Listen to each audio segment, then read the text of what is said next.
नमस्कार. अदालत टाईममधून सलोनी ठाकूर.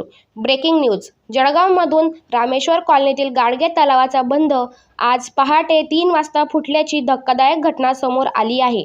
या घटनेमुळे एकनाथनगर परिसरात पाणी घराघरात आणि दुकानांमध्ये शिरले आहे. दुकानदारांचा मालसाठा मोठ्या प्रमाणावर पाण्यात बुडल्याने आर्थिक नुकसान झालेले आहे. नागरिकांनी रात्रभर जीव मुठीत धरून सकाळ होण्याची वाट पाहिली.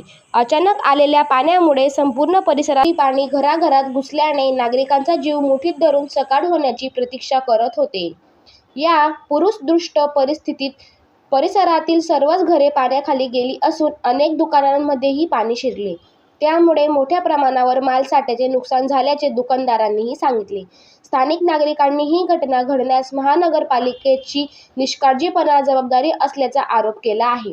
घटनेनंतर नागरिकांनी सुरक्षित स्थळी हलविण्यासाठी मागणी होत असून प्रशासनाकडून तातडीने मदत व नुकसान भरपाईची अपेक्षा व्यक्त केली जात आहे.